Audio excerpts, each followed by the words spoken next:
Here we have the new motor's installed, and we have the exact same test configuration. You can see the 240 volt primary.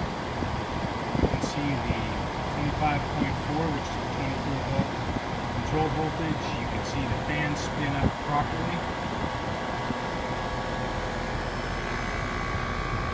There we go. We have our bridged across our yellow and blue final points. We have the AC probe on the L2 out. The other AC probe is on the common of the capacitor. Those are the final points before the wiring harness. So that's definitive.